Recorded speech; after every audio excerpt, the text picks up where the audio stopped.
You had the best of everything. Two women who adored you and devoted their whole lives to satisfying your every whim.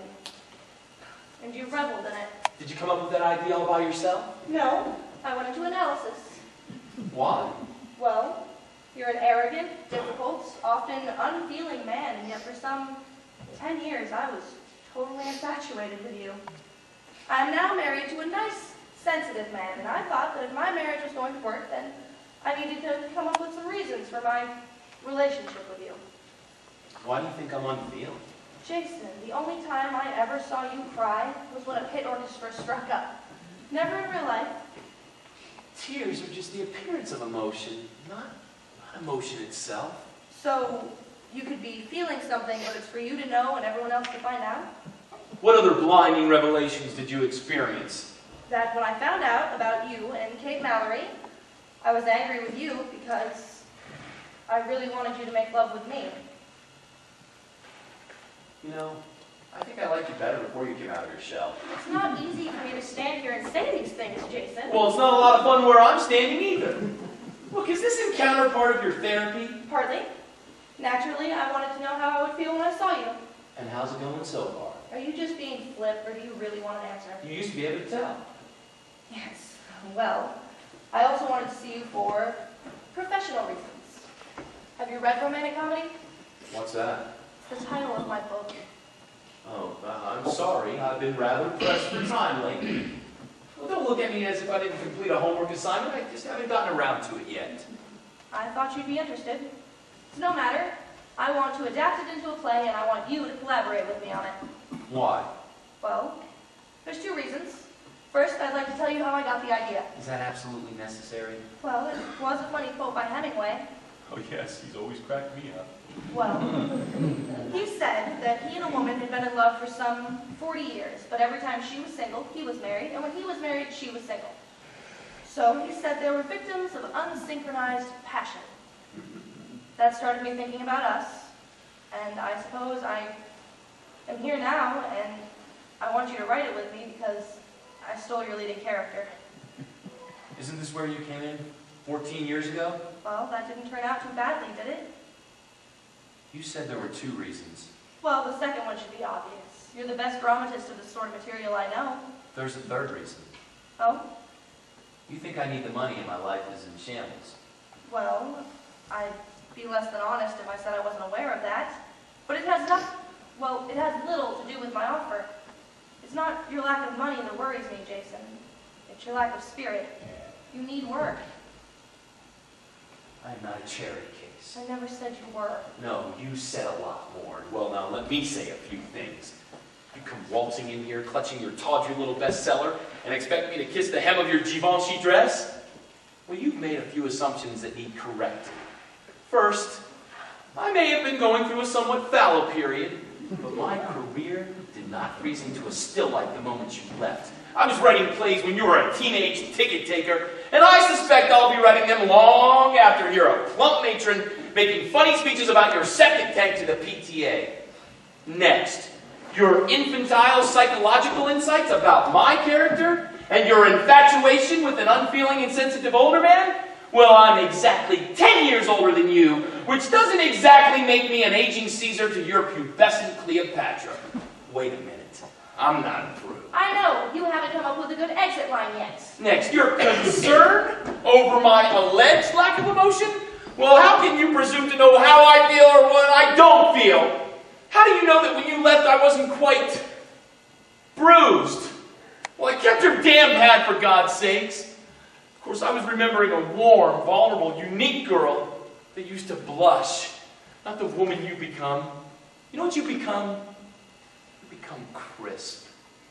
You become one of those confident, crisp fashion plates who think they know the secret of the world. And I wouldn't work with you if you were a combination of Moliere and Mary Tyler Moore. And since this is obviously the last time we'll ever see each other again, I was not inadequate in Chicago. I happened to be drunk. And when a man is drunk, What is it? Jason. Phoebe, you better stick around. I think I'm having a heart attack. Jason, we tried this in instant deception. reception. It didn't work well there either. Stay with me, Phoebe. Jason, don't play the fool. This isn't funny. Jason. Oh my God. Here, drink this brandy. What year is it? Well, I'm glad to see you two finally got together. Gwen, she's not breathing. Call an ambulance.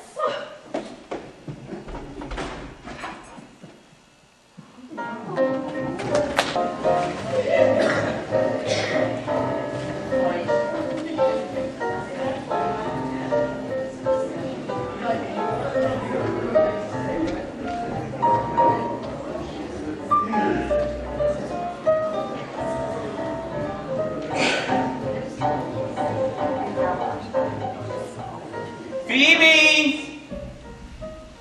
Phoebe, I need you! Phoebe! I heard you the first time. I need you to cut up my food. Tapioca? Here's your mail. You can read it to me later. Jason, I am not Annie Sullivan. It is bad enough that I have to feed you. Serves you right for trying to kill me. I was trying to save you. You almost suffocated me. You should have said something. I tried. That's when you fractured my wrist with your bony knee.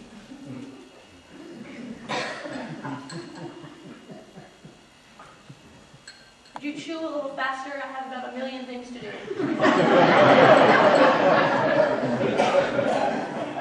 Phoebe, you shouldn't overdo it.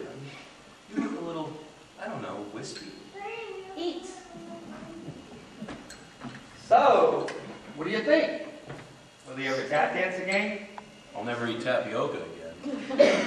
What are those? Your telephone messages. Feel like a damn bookie. Why does my phone stop ringing? I left a message with your answering service that you died. Thought it might slow him down a bit. There's something on your mind? Sure. Dinner. You're waiting for me to make it?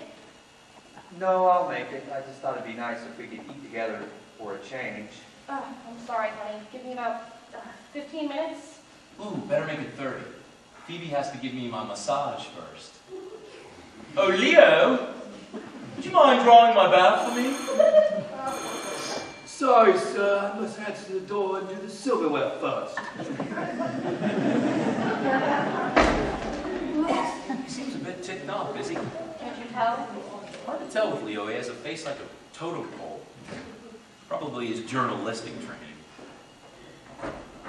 How's Camille today? I think we can take him off the critical list. Jason, I brought a contract for you to sign. Have you read Phoebe's novel yet?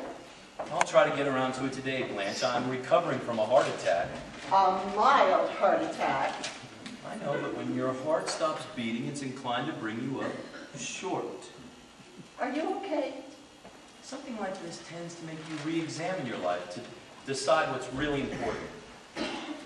What is important to you, Jason? Phoebe. She always has been. I just never really admitted it to myself before.